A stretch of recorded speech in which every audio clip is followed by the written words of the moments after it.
Good evening, and welcome to the 47th episode of Downtime Podcast, featuring Jeremy and Alyssa.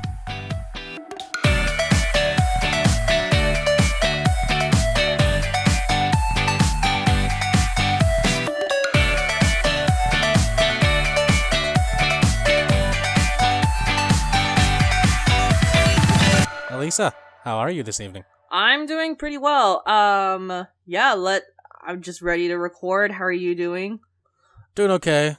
I'm hoping this is not the start of a long week, but I am finally ready to talk about video games. Cool. Wait. It sounds like as if you haven't been playing a lot of games recently.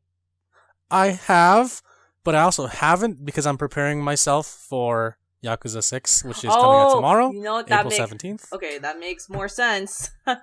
But yeah, I think we can just get right into it. So like, now that you mentioned games that we've been playing, I actually have been playing one game, but I'm kind of getting a little bit bored of it. It's State of Decay. I don't know what that is. Think open world zombie game, survival horror / GTA-ish. It's pretty cool. It's a game where you're I'm a survivor. At pictures right now.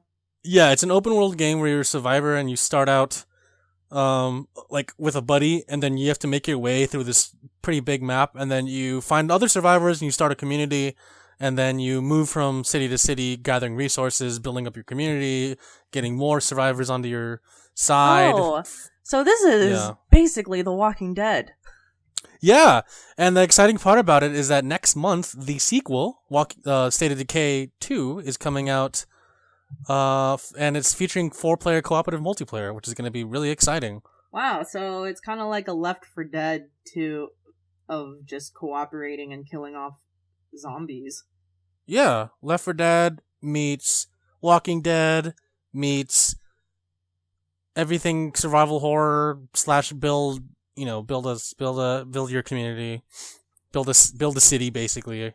So it's kind of cool. I mean, I like the game so far. It's just, as I mentioned before, I'm kind of getting bored of it because it just feels really repetitive. Yeah, it's really repetitive, and the story is kind of lackluster. I mean, no offense, this game came out in 2013, and back then, the graphics are still pretty good. The game holds up pretty well, and it did really well as far as sales. But for me personally, I'm a huge open world game fan, and yet when I play this game, I'm just like, man, I can't keep playing this forever, because you can play it indefinitely, I think. And there is a mode, like there's different DLC in the game that you get when you buy the Year 1 edition on Steam, and one of the modes or like DLCs you can play indefinitely, and I'm like, I don't know if I want to play this indefinitely. I'm gonna get bored real fast. But it's definitely a game where if you like doing chores, or if you like doing the same thing over and over again, and which is most open world games, but a lot of open world games do have some sort of progress meter where you're striving to get forward in the open world instead of always doing the same thing and feeling like you're not really getting anywhere, but you're actually getting somewhere, but you just don't feel like you're getting anywhere. Also, there's a bunch of events that happen in the game, like, oh, do this mission. They're actually all timed, and if you don't do them in time, you could lose something very important. Yeah, so I'm like super stressed out when I'm playing this game, and I'm like, should I be stressed out when I'm playing video games like this? No, I really shouldn't be. I mean, if that's what you're like, some people, they do want to be stressed when they're playing video games. If that's what you're going for. Yeah, no, I mean, if you want to be that kind of person, then this game is for you. But I don't really recommend it to anyone that's trying to just sit back on a Sunday and play it. Mind you, I spent like 6 hours yesterday just playing this game nonstop. Like, I didn't take a break for 6 hours. I just played it because I was trying to see if I could get somewhere far and get to something feasible and just something rewarding, but I just, throughout the whole 6-hour experience, I didn't really feel rewarded in any sense. For sure. I have a question. Did you say that this came out in 2013? Yeah, and then the re-release came out in 2015. Now that's interesting. 2013 was the year that The Last of Us came out, I'm pretty sure. Yeah. So was it basically 14? I'm pretty sure it's 13. So it basically got beat out by another zombie game.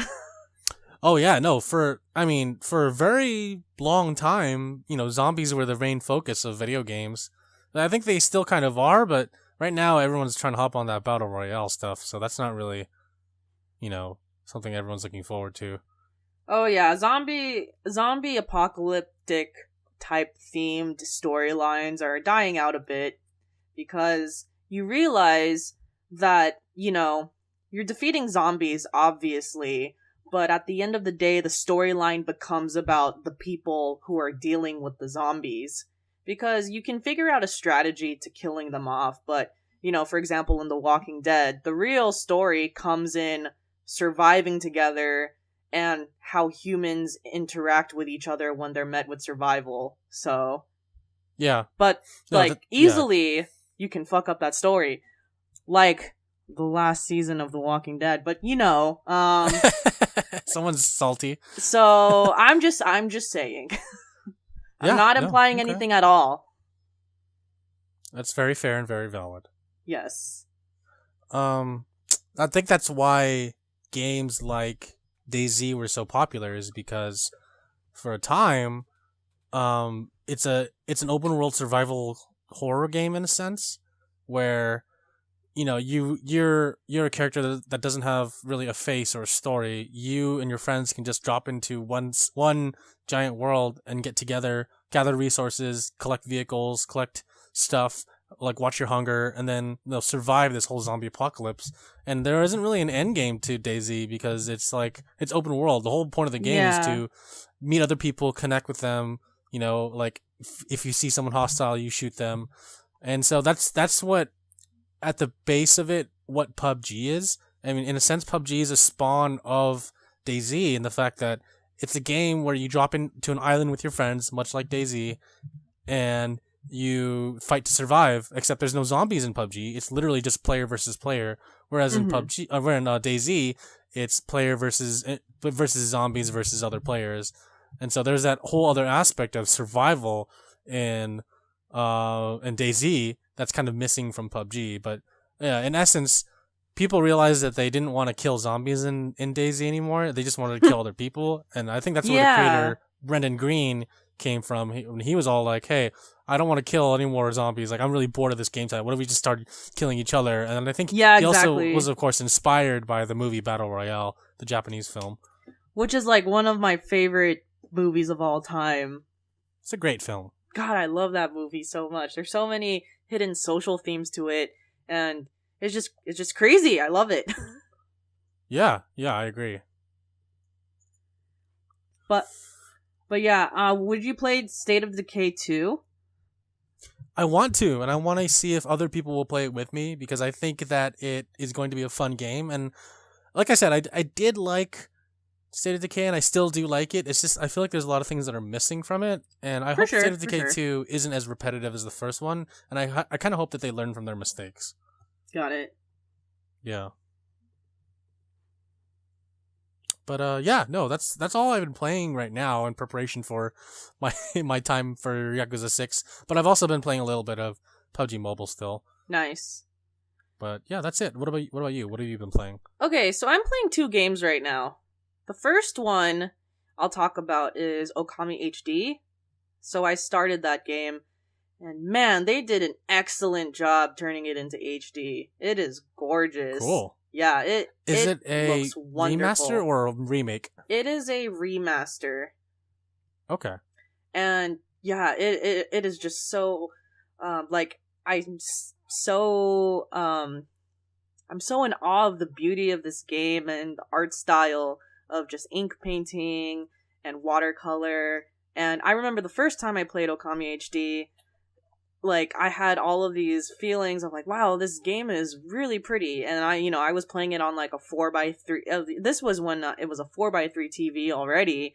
And, it was in standard definition. And it still looked really cool to me. And I really liked the concept. But seeing it now in clear, crisp HD, so like 16:9, it's so wonderful. Oh, I bet. Yeah, and it really feels like I'm just going from painting to painting almost. Oh, no way. That's so cool. Yeah, so I really, really, really enjoy. Like I always liked this game. So this is like definitely. I can vouch that this is a great remaster. If anyone has never played, I've said this before, but if no one has played Okami before, you should definitely pick up the PlayStation 4 version of it for sure. It and just the remaster in general. It looks great. I think I'm gonna wait for the Nintendo Switch version. Oh yeah. I remember I was saying that before because I think Nintendo Switch would utilize touchscreen for the painting, and if they don't utilize it, then I'd be shocked almost. So yeah, because that whole game, that's one of the biggest aspects of the game. You have 13 unlockable painting strokes, and that's majority of the game. So gotcha. Yeah. So I would be shocked if they didn't do some sort of touchscreen element to that. Yeah, I agree. Yeah. Also, I really like the music, and I realize how much I don't really remember about the storyline. I mean, obviously, it revolves around the wolf goddess Amaterasu and its sun god. But aside from that, I don't remember a lot of it. So it's almost as if I'm playing it completely new. So so there's like things that I'll remember, but then I'll be like, wow, I didn't realize that happened. And it's a lot of fun. And I also, one element of the game that I completely forgot existed was that you don't really talk to people. Like, people talk to you and mumble, kind of like Charlie Brown. Like, okay. Oh, okay. Yeah, I forgot that that's how people talk. So I actually, like, the first time I remembered it, I, like, freaked out. I was like, whoa, this is weird. And then I remembered, oh, yeah, it is like this. So then again, it's probably because a wolf can't talk. So yeah, it makes sense. I mean, it's better that way. Yeah. A lot of games are like that. Like, Animal Crossing is just like that. Yeah, exactly. So I forgot it had those elements to it, which is cool. Yeah. And then the second game that I'm playing is Yakuza 5. And yes. Oh my god. God, I love this game. No spoilers, please. No spoilers. Oh my god. I'm trying to play this game later. Like it you know, I'm going to read his comment right now actually. I'm going to read Hooded Dude's comment and question for us because I relate to it. And so okay. First Hooded Dude talks about how he likes the rebranding and cool. Thanks, like, he's really excited about it. And then he makes this comment, I've decided I'm going to play Yakuza Kiwami 2 before Yakuza 6. They shot themselves in the foot with that delay. And, you know, he has a point, because I wouldn't have played Yakuza 5, like, decided to play Yakuza 5, if Yakuza 6 just came out in March. And, yeah. You know, now that I started playing Yakuza 5, I realized, oh shit, I need to finish this game now. I'm in too deep. Like, I'm 12 hours into Yakuza 5 now. Okay, how long is the game? It's a 40-hour, like, it looks like it's 40 hours on how long to beat. Oh my god. Yeah, so basically, I started Okami, and I started Yakuza 5, and now I'm like, I need to finish. Well, Okami, I'm stretching out. Yakuza 5, I'm like, shit, I should probably finish this game. Yeah. You dug a hole. You dug yourself a too deep hole. I know, and then can't get out. And then Yakuza 6 comes out literally tomorrow, which, by the way, I'm really excited to pick up. Like I told, I could have picked it up today, but I got lazy as hell. I was like, no, it's cold. It started raining all of a sudden. I don't know why. And so I was just like, nope, I'm not going to do it. But I feel you. Dude, Yakuza 5 is so much fun. So Suzuki-san is a taxi driver, as I said in previous podcasts. By the way, Suzuki-san is Kiryu. He just changed his name. And I'm doing the taxi missions now, which there's still side quests and sub-stories in this game, but kind of like, instead of interacting with the people around you, a lot of the sub-stories fall within doing the taxi game. And, oh my god, I am like, I got really obsessed with the taxi game because the first tutorial to play it, I had like a really difficult time with the controls because it's R2 to accelerate, but it doesn't immediately brake if you let go of the R2 and you ease on it. You have to press L2. So you have to time everything. Wow. And it's like the controls are a little bit old school, and like I hit so many people. I mean, it doesn't show when you hit someone, but it basically shows an animation of Kiryu like doing a sudden stop, and it just subtracts -4 contact on your driving score mission. Yeah. And I'm just like, oh my god. So I got really obsessed with it. Also, I'm a street racer now, and yeah, things really escalated. So it's not really spoiling it, but the plot, I think that one of the reasons I really enjoy Yakuza 5 is because the plot is like almost lightweight sitcom hysterical, but but like the drama's still there, but if you really dig down into the plot, it's like hilarious. It's basically a plot line about someone trying to retire from the Yakuza life, and everyone telling him, no, you can't retire, you have to help me.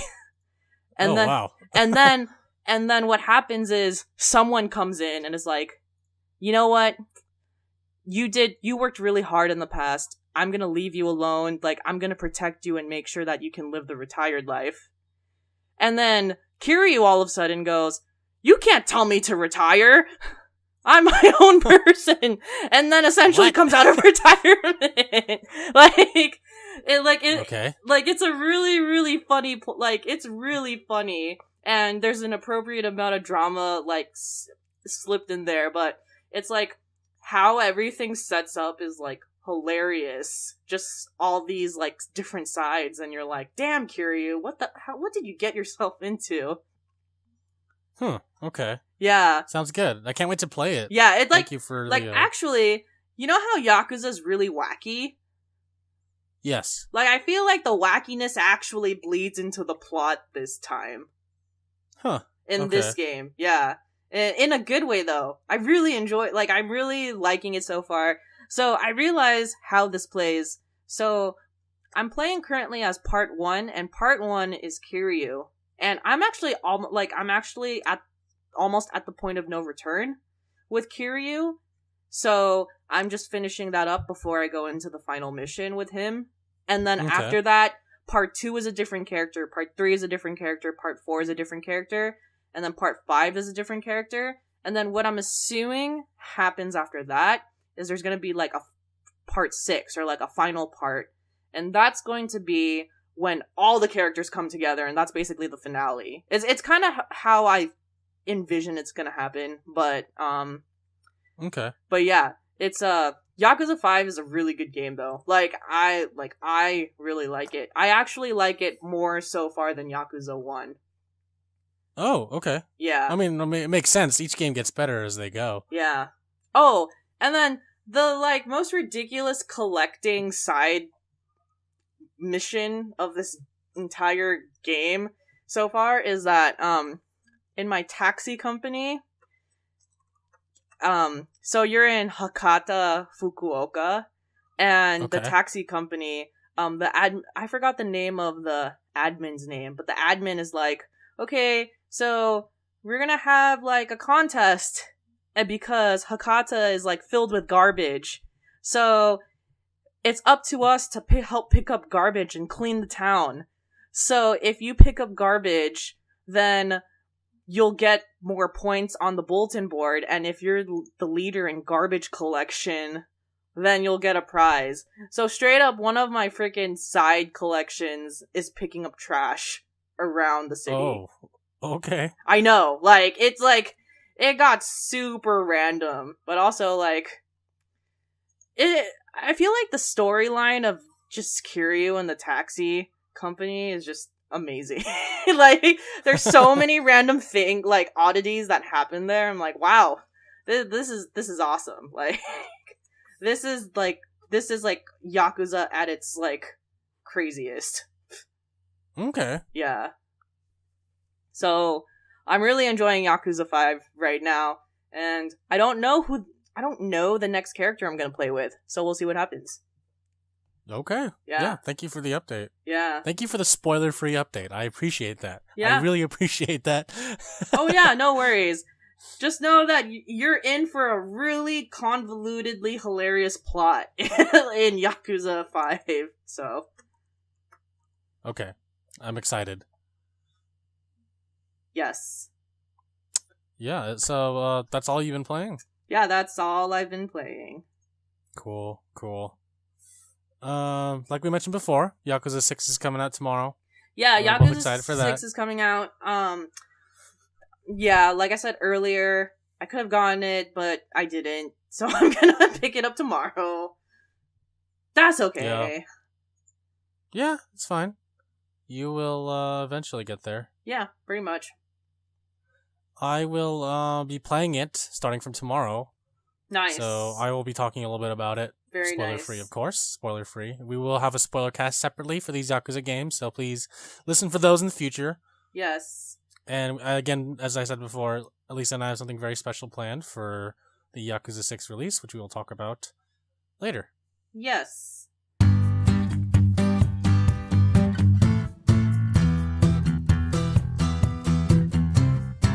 Aside from Yakuza 6, God of War is coming out this Friday, and a lot of journalists have already reviewed it and are rating it really high. I don't know if you've seen the scores so far. I have not, actually. So a lot of them are giving it a 10s and really high 9s. Metacritic gave it a 95. Oh, that's not bad. Yeah, it's getting really, really good scores. And wow. I always have to be the skeptic here. Yeah. What determins if something is a 10 out of 10? And obviously, I haven't played God of War yet. But, it gets me when I read a review and the review has, some criticisms about God of War because, no game's perfect. But then all of a sudden they rated a 10 out of 10. And I'm like, wait a minute, what? How did that happen? I don't know the scoring of a lot of people, obviously, but I don't doubt that it's a good game, though. To be completely honest, because I played the original God of War, and the best way to describe it, it's very much a bro game.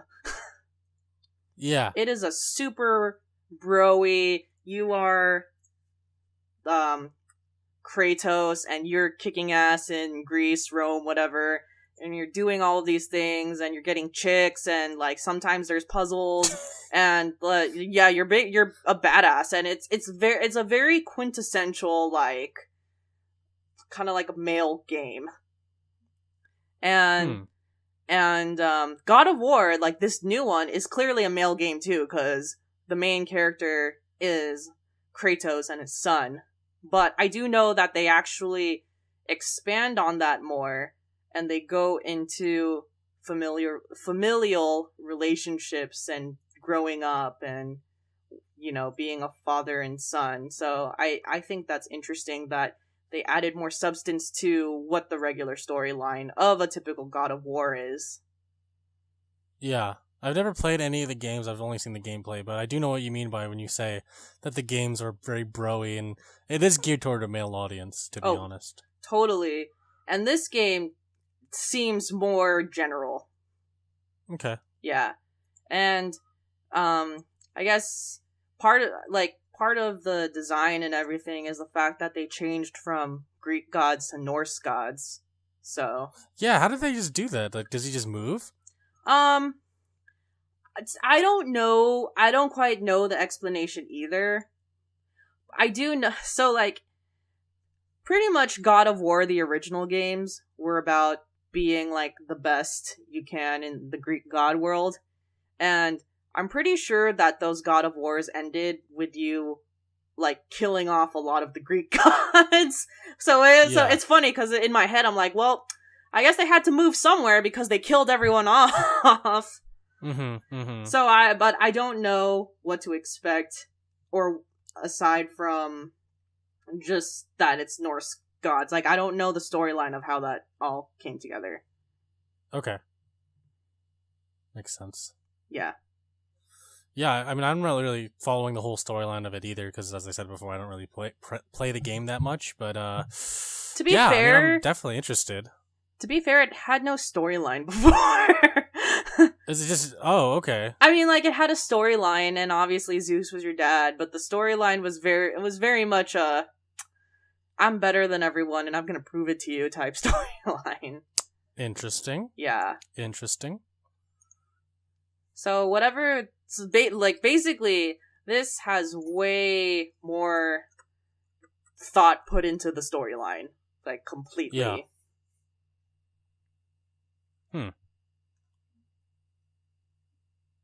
Okay, so I'm assuming we'll find out about how he got the sun, and all that other jazz, right? Yeah, probably. Cool. Yeah.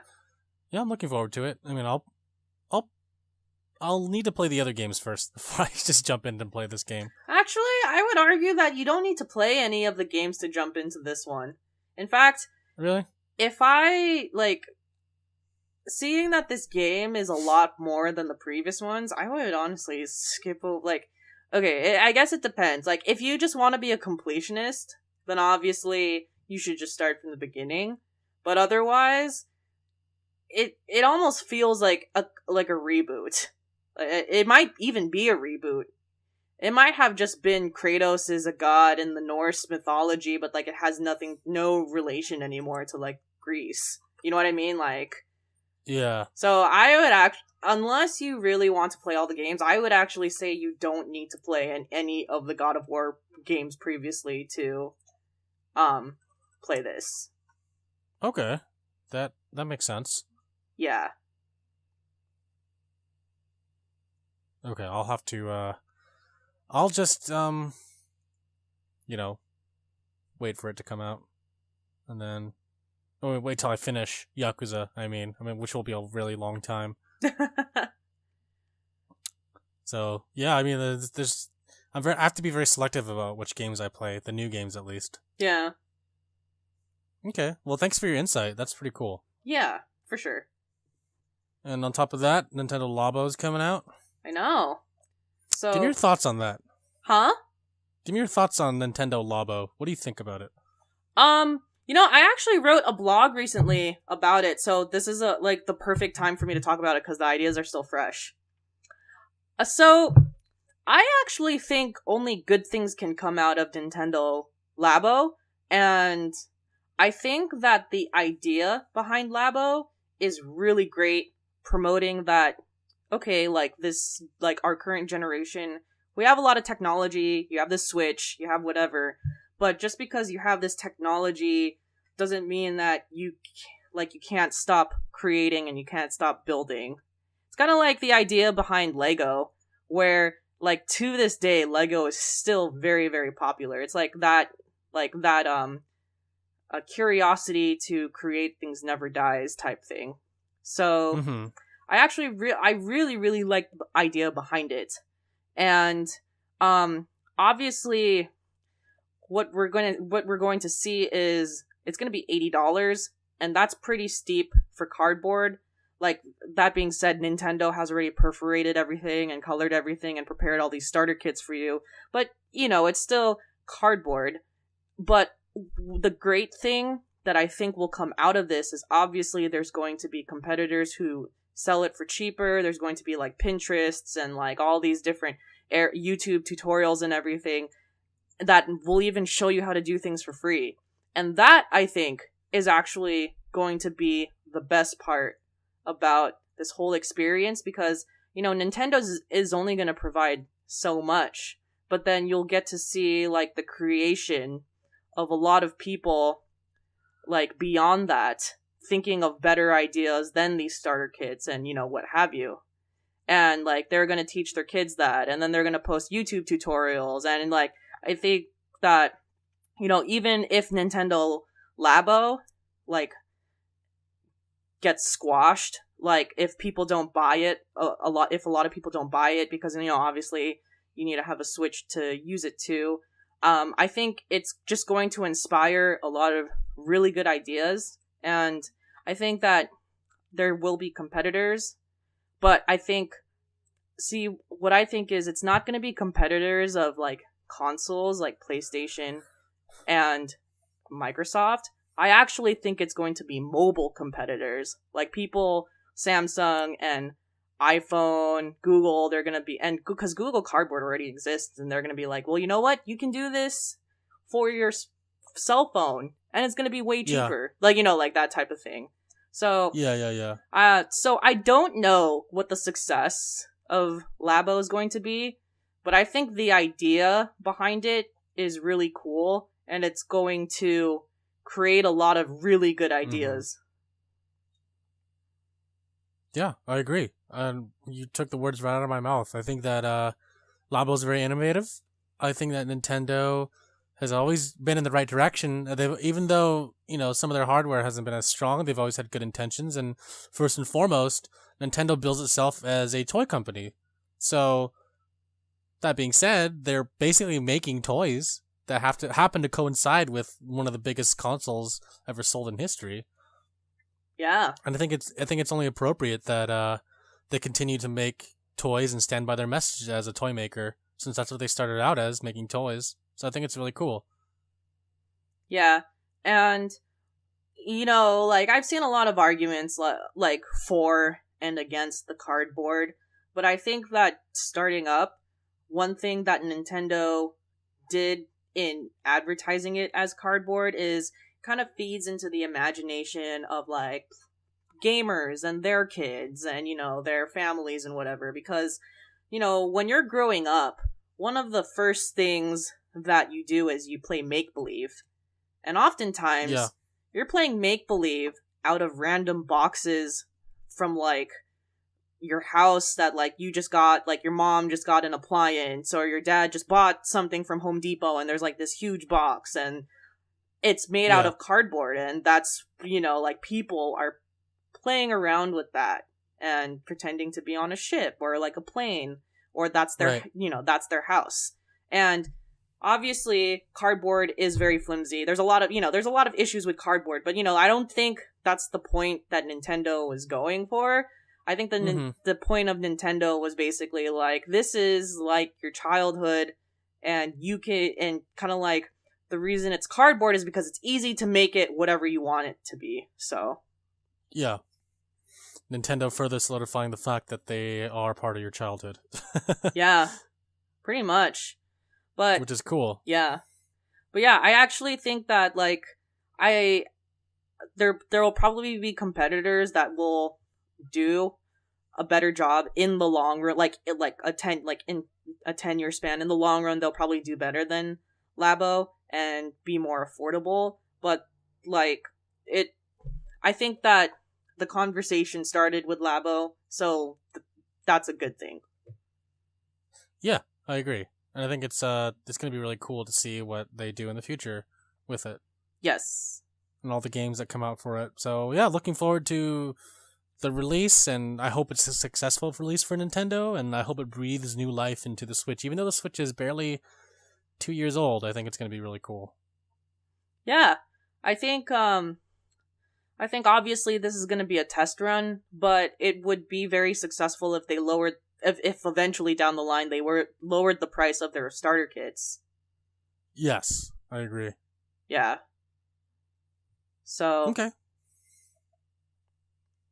that's all I have to say about the Labo. Yeah, same. And then the last thing on the list, well, kind of last two things. One is the Kingdom Hearts trailer that was released, showing the the Game & Watch-ish kind of games. Oh yeah, it's really cute. They've never gone to an old school Walt Disney World yet. Because I thought they have in Kingdom Hearts. Then again, it's been a really long time since I've played them, so I don't even know anymore or remember. Yeah, same. I don't know, yeah. So the trailer's really short, but it just shows that you could play a mini game within the actual game. It's basically what Final Fantasy 15 did, where you could have a bunch of other little stuff to explore and to do. Yeah. Within the overall overworld, so. Oh yeah, totally. Yeah, it's a nice touch. It's definitely a little nice touch to the game. Yes. I will say though, there was no date posted to that. Yeah, you know what? Everyone's saying 2018. I'm saying 2019. So I read this really, really funny post a little bit ago from Reddit, and it was like, it feels like after Square Enix finishes a world, they post a trailer about it just to show you, hey, like, this game still exists. I mean, sure, we just finished this, but here, take a look at it. Yeah. It's like when the Monsters, Inc. trailer was released, I was like, oh, cool, Monsters, Inc. I wasn't like, oh my god, it's Monsters, Inc. Then again, I'm not like the biggest Kingdom Hearts fan, but in my mind, I'm like, oh, this project is still alive, and they're still making stuff for it. I know. Man. Yeah, the longer Kingdom Hearts takes, the more disinterested I'm getting in it. Yeah, I mean, at this point, when it was released, I was like, holy shit, they actually did it. At this point, I'm like, holy shit, when are they going to do it? Oh, yeah. Like, come on, guys. Final Fantasy 15 was released, and now they're like, once Final Fantasy 15 is released, we will work on Kingdom Hearts and get that out the door soon. I'm like, damn, at this point, Final Fantasy was released like how long ago? 2 years ago? 1 year ago? I don't know. So, they're still going. I'm like, yeah, you guys need to catch up and stay true to your word, or else, people will continue to not really recognize your effort. I know. I'm not really. Yeah. Whatever, dude. It's like, funny. Whatever. It's funny because the longer it takes, the more I doubt the storyline of Kingdom Hearts, and I realize, what did I like about this game? I don't even remember anymore. Exactly. You're like questioning everything. Like, I know. This was a game that I played a long time ago. Yeah, right. Why did I like this? Why did I play this? Yeah. What drew me to it? Exactly. There's a lot of... you and I have played a lot of games in our lifetime, Alyssa, and only a few stand out, you know what I mean? It's crazy, though, because, Kingdom Hearts, the second one specifically, not as much as the first one, but the second one, when I played it, that really, stood out to me as well, because there was a twist in the beginning, but now it's I don't even remember what it was anymore. So... Yeah, still doesn't resonate with me anymore. Makes sense. Yeah, it's these Disney worlds are really just a gimmick at this point. If you want to experience Disney worlds, you can just go to a Disney park. Exactly. Why waste your time going to a fake one when you could just go to the real one? Yeah. You go to the real one. You can go to the one in Florida, or you can go to the one down south. Southern California, you mean? Yeah. If you're in the United States. Southern California or Florida. Yeah. Pretty much. Yeah, so, whatever. In other news, Shen Mue 1 and 2 are being re-released on Xbox One, PS4, PC/Steam. So that's kind of cool. So if it's being re-released, is that a sign that then 3 is coming out in a relatively near future? 3 is in the exact same state as Kingdom Hearts 3. It's gonna come out. Yeah, it's gonna come out. Yeah, it's gonna come out. Okay, when? It's gonna come out. That's the whole conversation. Well, I will say, when's it gonna come out? It'll come out. They're in a better position because they're releasing their games for the first time on PlayStation 4. So yes. No one who's ever heard of it before is like, what the hell's that? And then they play it and be shocked, I suppose. So it was announced that the retail price for the game is $29.99. For 2 or for 1? For both. That's pretty good. Yeah, so I think I'm going to pick it up. I think I'm going to play it, Alyssa, because it's Yakuza before Yakuza. Oh, okay. You know what I mean? Yeah. So it's the game that started the Yakuza franchise in a way. I wouldn't say start, but Yakuza is definitely inspired by it. And I believe Toshihiro Nagoshi, the creator of the Yakuza series, has stated that Shen Mue is one of his inspirations for starting the Yakuza franchise. Yeah. And it draws heavily from it. I could definitely see that because Shen Mue, there's a lot of like little details in Shen Mue that people probably won't notice, or people growing up didn't understand because it was heavily influenced by Japanese culture, because you play a Japanese guy in this Japanese town, and a lot of the stuff you probably didn't understand as a kid because it wasn't culturally the same. So like taking your shoes off in the house, or like, you know, drinking tea, or searching for sailors, or going to the arcade and putting your coins in, or whatever, you know, like it's yeah, it was just a different game at the time. So I don't know. I think I think I'll pick it up. What about you? I don't know. We'll see, because Valkyria Chronicles 4 is coming out, so I'm gonna play that towards the end of the year. So I don't know if I'll have time for Shenmue, but maybe I'll play the first one first. Okay. We'll see what happens. Yeah, for sure. I mean, I think it's a bundle. I think you can only buy it. Oh yeah. Oh, that's true. Yeah. So I was like, wait, why would you? You can't just buy the first one and play it. Like if you buy the first one, you're buying the second one too. Yeah, that's true. It's only $30. Well, Yakuza Kiwami is also only $30, but that's a different story. Yeah, that's a pretty good deal. Yeah. Hey, I actually I have a question. Sure. So, I have a steelbook for Yakuza Kiwami. Okay. And I have it, but I don't need it because I have it on as a digital copy on my PlayStation. Okay. If you don't want it, I'm gonna give it away. I have a steelbook. So you do? Oh yeah, you have a steelbook. Okay. Yep. Hey, listeners, you should give it away. And I'll post this up really soon. I'm actually totally serious.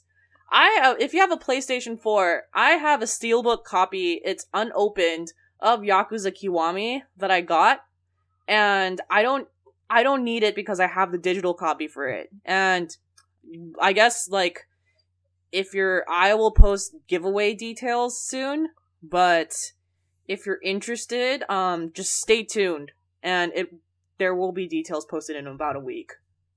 Hey, first giveaway, but I also have one requirement, Alyssa, if that's okay. Yeah.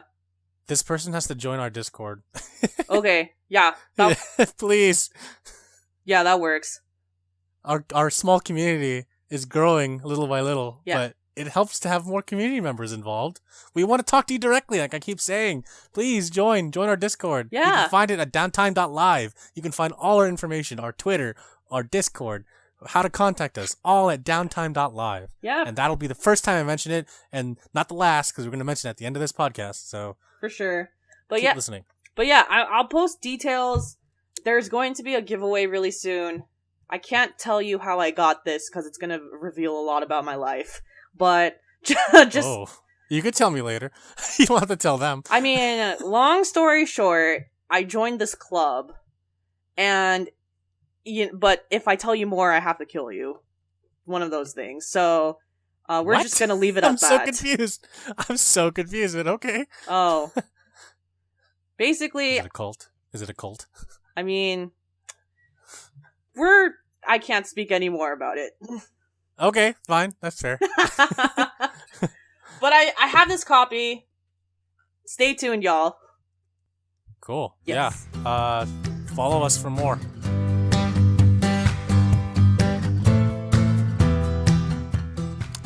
The last thing on my list that I want to mention is a little bit of gaming news as well. Yeah, this is interesting. You explain it because I don't know a lot of the story. Sure, at a very high level, because I don't want to get too detailed into it, and mostly because I think it's like, what the hell, moreover than like I'm not really invested in it. I'm more like, wow, I didn't know this is possible. So Billy Mitchell, for those that don't know, is or was the highest scoring gamer in Donkey Kong. and also held another high score in Pac-Man, and he did so for the longest time, but it was found out recently that Twin Galaxies is an organization that tracks gamer scores across the world. I believe across the world, but they were started in the US in 1981, and they track gamer scores, and they found out that Billy Mitchell actually did not attain his score by actually playing the game. But he did play the game, but it wasn't like an arcade machine game. It was an emulator that he used to obtain his score. Oh, so it wasn't like in a traditional, like joystick arcade. It wasn't at an arcade cabinet when he used quarters. Like, he actually sat down at his computer, is what it sounds like, used an emulator, and got that high score. Okay, so there's a lot of things that I want to know about this. First, sure. So there's a group, well, that doesn't surprise me. There's a group that checks specifically high scores of arcades. Yes, they're called Twin Galaxies. And, like, when I say that out loud, that's really not surprising anymore. But I guess... yeah. So, my question is, when did he first set this, quote, record? That's a great question. I don't have a clue. Because, like, if he, like, for example, if he just said it, like, a year ago, and they validated it now, that would make sense. But, like, if this record was, like, in existence for, like, 10 years, and they found out now that it was all a lie, I'd be like, whoa, what the like, this like, some weird conspiracy. Well, he was part of a documentary called The King of Kong, A Fistful of Quarters, and it was in 2007, and it was about his attempt to maintain his high score in playing Donkey Kong when a new competitive gamer was threatening that score. So I believe that he made the high score some time ago. Okay. In the early 2000s, I believe. Sorry, someone has to correct me on that. Oh, so it was a while ago then. Yeah. I'm looking it up now. So he set various arcade records throughout the 80s, and he held Donkey Kong's highest score from 1982 to 2000, and from 2004 onward. Yes, the documentary was about Billy Mitchell maintaining his high score, but it turned out he was cheating, or he cheated to get that one of the high scores, and so this is so crazy to me. Wow. I know, and then so Twin Galaxies, the company that keeps track of all the gamer scores around the world, they banned him for life, and they scrubbed his records from anything from Donkey Kong to Pac-Man to basically everything. Yeah, I know, it's ridiculous. Look at how he looks too. He looks kind of interesting. He has a mullet. He's like 52. He's got a mullet and a full beard. Yeah. Did you see a picture of him? No, I mean, sorry, okay. I did. I meant no, meaning as like a, eh. Yeah. I mean, he's not the most attractive looking dude, but, I mean, do you have to be attractive to play video games? No, you don't. God, I can't believe, okay. I don't know what's more surprising to me. The fact that someone cheated on Donkey Kong to get the highest record score, or the fact that there is an organization to check high scores specifically for high scores that happen in arcades. I know, right? It's like, what is the most ridiculous thing about all of this? You know? Like, what is... I didn't even know Twin Galaxies existed until this whole scandal came out. I'm like, is this really a scandal? Well, I mean, it is, I guess, but, like, first of all, it's an international scandal! Everyone's making a big deal out of it. I'm just like, okay, he cheated using emulators. Damn. This is the biggest scandal since... This is the biggest scandal since that commie guy from the FBI has been arresting everyone in Donald Trump's organization. This is big. This is Cohen? Huh? Or whatever his name is? Never mind. Commie. Not that guy. Oh, Commie. Sorry, I was thinking of his lawyer. Never mind. Yeah. Exactly. I think that is his lawyer's name. But this is bigger than that. This is bigger than everything. I guess for our sake, for our purposes, Lisa, yeah, sure. It has everything to do with us, but again, it's kind of ridiculous. We're not competitive gamers in any sense, but I find this very entertaining. This is the biggest thing to happen this year. No, the year's not even over yet. The year just started. It's only Q2. Come on. This is an international disaster. It's not a disaster. It's not a disaster. What are you talking about?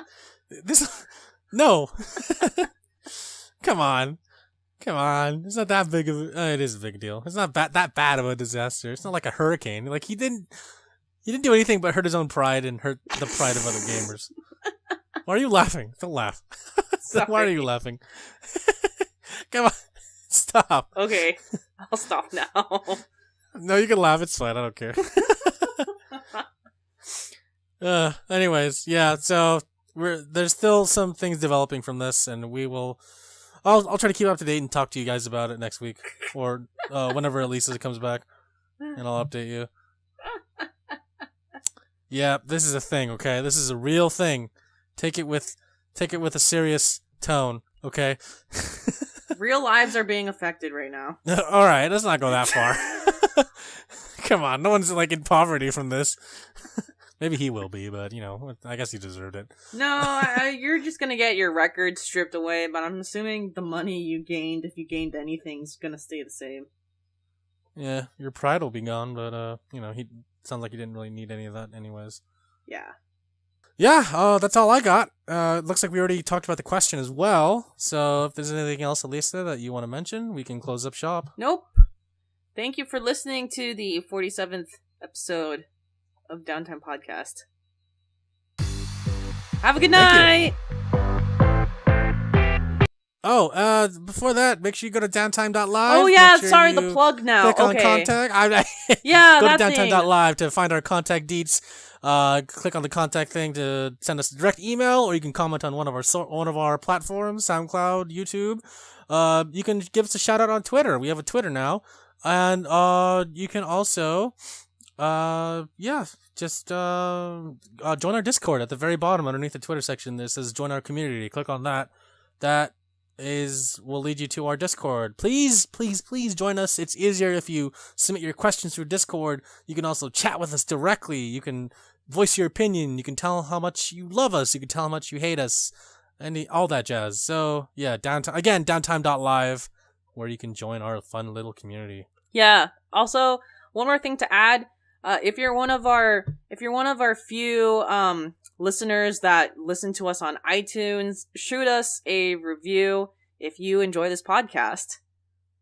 Yes, please. That would be awesome. We would love to hear that. We would love to read it. Don't forget, we're always open to questions, so please submit those or comments, and we love hearing from you. Yep, and if obviously questions don't have to be about games too, you can ask anything personal. Yeah. All right. So go ahead. And now we'll end it out with the 47th episode. Have a good night, y'all. 47, what's up? Peace out, yo.